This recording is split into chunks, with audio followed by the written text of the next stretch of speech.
Saudi Arabia to deposit $1 billion in Yemen's central bank. Riyadh, February 21st from Reuters. Saudi Arabia will make a $1 billion deposit in Yemen's Aden-based central bank on Tuesday, Saudi Arabia's state news agency SPA said, as the government there struggles with a weak currency and a high fuel and commodity prices. Riyadh leads a military coalition in Yemen that's been fighting the Iran-aligned Houthis since 2015, after the movement ousted the Saudi-backed government from the capital, Sana'a. The conflict has shifted to a no-war, no-peace stalemate, as the fighting has largely stopped, but both parties have failed to renew a UN-brokered truce that expired in October.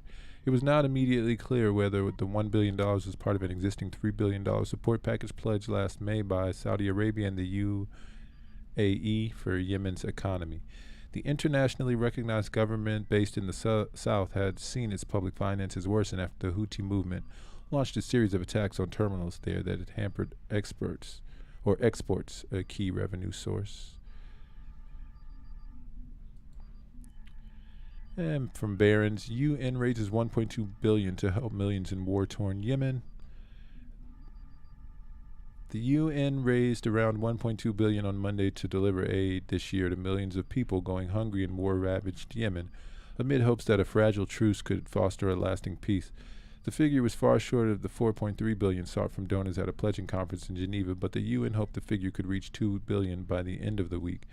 It was the seventh donor conference for Yemen in 7 years, but the UN hopes the next such gathering could focus on rebuilding the broken country rather than staving off hunger. We've had 31 pledges announced today, and these pledges come to just about $1.2 billion, UN humanitarian chief Martin Griffiths said in closing the conference. If we can make $2 billion by the weekend, that would be great. The UN says more than 21.7 million people, 2/3 of Yemen's population, need humanitarian assistance this year. It aims to reach the 17.3 million most vulnerable among them. These are facts, they're numbers. You can quantify this. Aaron Hutchinson, the Norwegian Refugee Council's Yemen chief, said the world had abandoned Yemen at this crucial crossroads by pledging only a quarter of the amount needed. This is woefully inadequate, gives a signal that some humans are less valuable than others, she said. Many countries demand an end to Houthi-imposed rules that force women, including female aid workers, to be accompanied by male guardians, hampering the delivery of aid.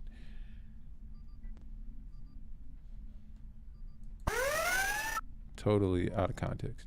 Yemen's been racked by a devastating war since 2014, pitting Iran-backed Houthi rebels against the internationally recognized government supported by a Saudi-led military coalition. Since then, the war has caused hundreds of thousands of deaths, both directly and indirectly, and pushed the nation to the brink of famine. A truce that began on April 2nd last year expired on October 2nd, but many of its provisions have held. After years of death, displacement, destruction, starvation, and suffering, the truce delivered real dividends for people, UN Chief Antonio Guterres told the conference. We have a real opportunity this year to change Yemen's trajectory and move towards peace. Yemeni Prime Minister Ma'in Abdul Malik Saeed added, ending the humanitarian crisis starts with ending the war. Last year, the UN raised more than $2.2 billion to enable aid agencies to reach nearly 11 million people across the country every month. The humanitarian organization CARE said the 2023 pledges meant aid agencies will be forced to reduce the number of people reached once again. U.S. Secretary of State Antony Blinken said Yemen's economy and institutions had been pushed to the brink as Washington pledged $444 million. Despite the dire humanitarian conditions, there's a glimmer of hope as Yemen is experiencing the best opportunity for peace in years, he said in a statement. The parties now have the chance to end this war. German Foreign Minister Annalena Baerbock told reporters in Geneva that the world keeps closing its eyes far too often on the humanitarian catastrophe unfolding in Yemen, as Berlin pledged 120 million euros. Griffiths hoped it would be the last such conference. The Yemeni crisis has gone on far too long, punishing millions of innocent people who didn't want it in the first place and deserve so much better, he said. Robert Mardini, head of the International Committee of the Red Cross, said each year that passed made post-conflict recovery tougher. Even if lasting settlements were found, humanitarian needs would remain high for years to come, he said. And from Al Jazeera, Saudi Arabia deposits $1 billion in Yemen's Aden-based central bank. Deposit comes as the Saudi bank administration struggles to handle weak currency and high fuel and commodity prices.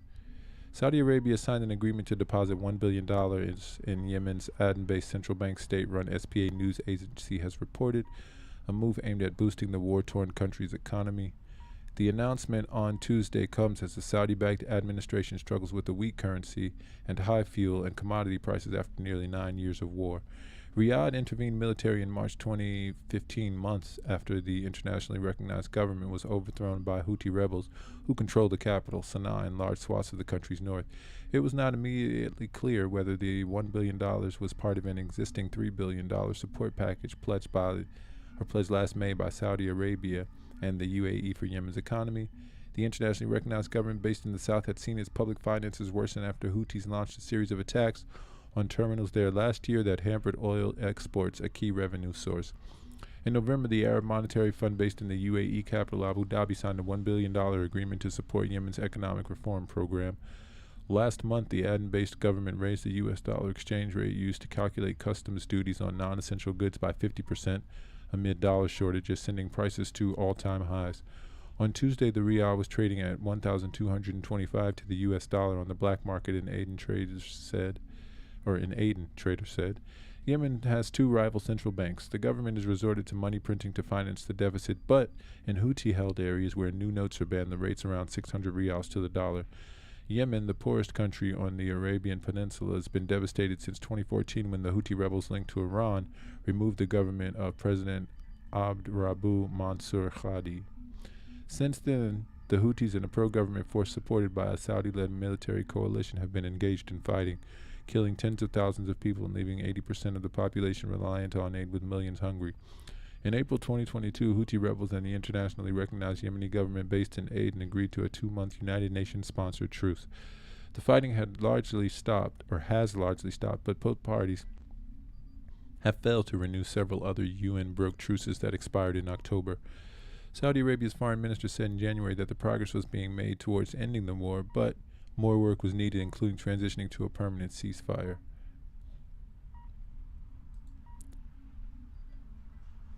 And from Reuters, Yemen's Hodeidah receives first ship carrying general cargo in years amid truce push.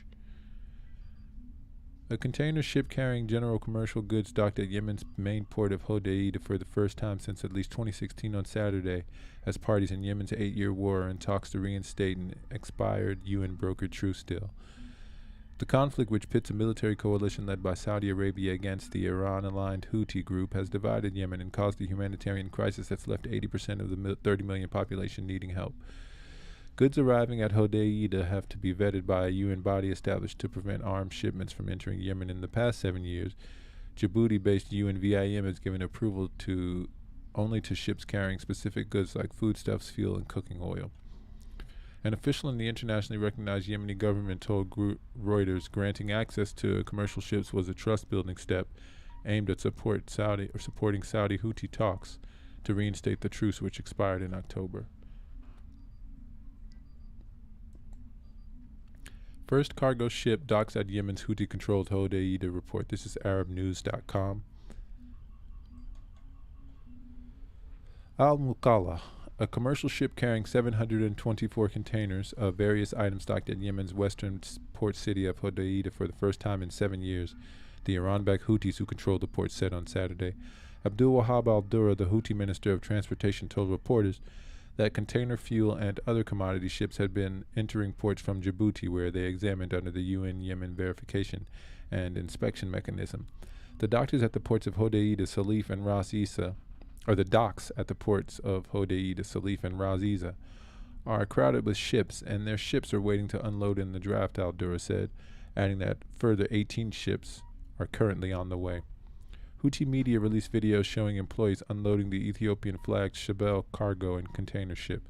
The UNVIM stationed in Djibouti was created in 2016 at the request of the Yemeni government to check ships heading to Houthi-controlled ports to ensure they're not smuggling weapons to the Houthis. A Yemeni government official told Arab News on Sunday that the Arab coalition had given the go-ahead for the ships to head to Houthi-occupied ports in an effort to pressure the militia into renewing the UN-brokered ceasefire and to pave the way for a more durable peace agreement. Rashid al-Alimi, president of Yemen's Presidential Leadership Council, said last week that Saudi officials informed the council of behind-the-scenes engagements and communications with the Houthis, and that their efforts were intended to achieve a breakthrough in getting the Houthis to sign an agreement with the Yemeni government to end the war. The arrival of the new ships at Houthi-controlled Hodeidah happened on the same day that the Yemeni government urged local merchants and international shipping companies to import goods through government-controlled ports, promising to provide them with reduced transportation costs and insurance and to protect them from Houthi threats.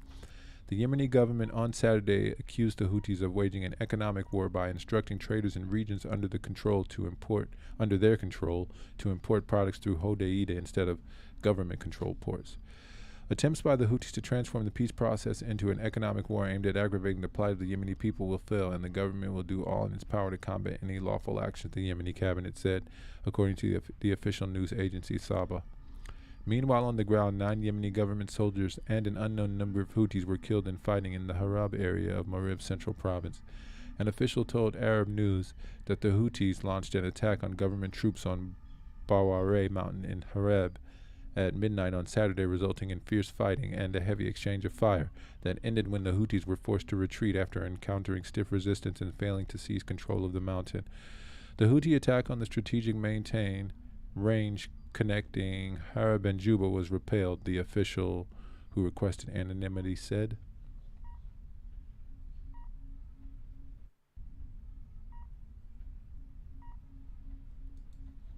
Hodeidah receives its first ship loaded with general cargo in many years amid a truce push. A container vessel loaded with general commercial items docked at the port of Hodeidah. This is the first time since 2016, and the docking happened on Saturday. This came through as parties in the 8-year war in Yemen are in discussions to reinstate an already expired truce deal that's in UN mediation. The conflict reportedly pits a military coalition spearheaded by Saudi Arabia against the Iran-aligned Houthi team, which has not only divided Yemen but also fueled a major humanitarian crisis, which eventually resulted in 80% of the total 30 million population seeking help. Goods reaching Hodeidah needed to be vetted by a UN establishment to prevent arms shipments from going to Yemen. For over 7 years now, UNVIM has been approving ships that carry only specific goods such as foodstuffs, cooking oil, and fuel. An official associated with the internationally recognized Yemeni government informed Reuters that permitting access to commercial vessels was one of the trust-building steps towards supporting Saudi Houthi discussions for reinstating the truce that expired in October 2022. Port officials said that the Shabelle, which per ship tracking data is an Ethiopian-flagged general cargo vessel, was given clearance by the UN Inspection Establishment, the verification and inspection mechanism for Yemen, better known as UNVIM. The mechanism earlier only gave clearance for particular shipments. However, currently UNVIM is giving clearance for all sorts of shipments to the Hodeidah port, explained Abu Bakr bin Ishaq, who heads Facilitated Red Sea Ports Corporation. Further, he added that the increased flow of goods within the West Port would lower transport costs, given most are entering via the south-based government-held Aden Port. Reuters reported that it saw 3 container vessels being docked on Saturday. The military alliance intervened in 2015 in Yemen after the Houthis had reportedly ousted the Saudi-enabled government from Sana'a.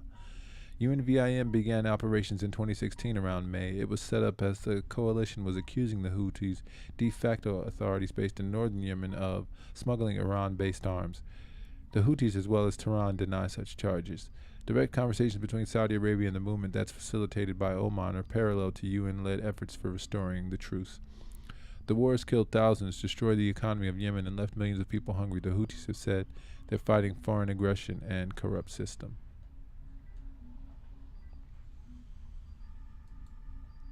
Yemen threatens to punish shipping companies cooperating with Houthis. The Yemeni government threatened to revoke the licenses and block any shipping company cooperating with the Houthi militia. Ports of Aden Corporation. Let's be clear here. With all of this, all of these articles, they're coming from different perspectives as far as who the legitimate government is. The Houthi government is the legitimate government, as far as most people are concerned, and there are outside forces that are backing the former government, but as far as I know, the Houthi government is the legitimate government. Ports of Aden Corporation sent a letter to 2 shipping companies warning against shipping towards Hodeidah port, stressing that the two companies' approval to divert their shipping routes to Hodeidah is a clear and explicit violation of the directives of the legitimate government. The letter warned it might cancel the permits granted to the companies, stopping their activities in their ports, noting that any navigational activity not approved by the legitimate government is a recognition of the coup militias. Meanwhile, Prime Minister Ma'in Abdul Malik asserted the need to take all measures that preserve public funds and implement decisions regulating imports consistent with the government's obligations in combating money laundering and financing terrorism. Abdul Malik chaired the ministerial committee meeting in Aden to discuss economic developments and develop solutions to secure trade in land and seaports. According to the Saba news agency, the committee discussed the measures and decisions to facilitate imports. The committee also reviewed the plans and procedures to regulate trade movement, which could facilitate and ensure ease of arrival of goods and reduce the cost of transportation and insurance in the ports of the liberated areas.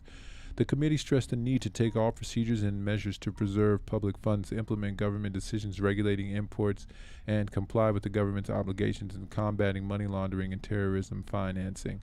It emphasized taking the necessary steps to prevent transgressions or violations of local and international laws and mechanisms, including communicating with countries and export destinations. According to the Yemeni official media, ministers briefed the committee on implementing previous decisions and the required mechanisms and procedures. The Ministries of Transport and Trade denied any change in the ships' movement heading to Yemeni ports, including Hodeidah port under Houthi control. They confirmed the ongoing coordination with the UN and the coalition supporting legitimacy of imposing the mechanisms. Earlier, the Houthi militia claimed a change in the navigation movement heading to Hodeidah ports against the UN mechanism used to enter ships. The Transport Minister Abdul Salam Hamid confirmed that the shipments movement to the ports in liberated areas in Aden had stayed the same.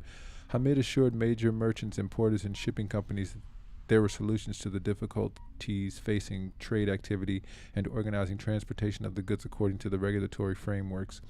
The governments, in full coordination with the UN and the coalition led by Saudi Arabia, asserted the minister, accusing the militias of spreading lies. He vowed that the government and its competent agencies would take all legal measures against commercial ships, cargo owners, and navigational agencies that violate the law and the mechanisms. And from TradeWindsNews.com, Yemen threatens ban on ship owners as cargo calls resume at Houthi port.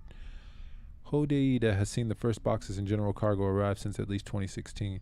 The Yemeni port of Hodeidah has received its first container in general cargo imports for at least 7 years, but the war-torn country's government had threatened a ban on companies sending ships to the terminal controlled by the Houthi rebel group. Reuters reported 3 container vessels docked at the port on Saturday after clearance was given by the United Nations. One of those was Ethiopian Shipping Lines 27,500 DWT 1,377 TEU multipurpose Shabelle, built 2006. AIS data shows the vessel was there for 3 days, leaving on Monday. The 9,000 DWT general cargo vessel, Asina, built 1995, of unknown ownership, is also shown at the port on Monday, as is the 6,500 GT Ro-Ro Iris of Sea, built 1993, open Seagate Management of Egypt. There are also bulkers and tankers in the terminal. Parties involved in Yemen's 8-year war are currently in talks to reinstate an expired UN broker truce deal.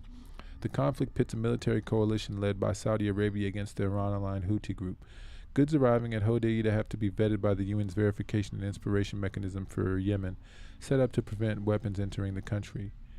Only food and fuel shipments have previously been allowed into Hodeidah. The mechanism previously only provided clearance for specific shipments, but now UNVIM's is granting clearances for all kinds of shipments to Hodeidah port.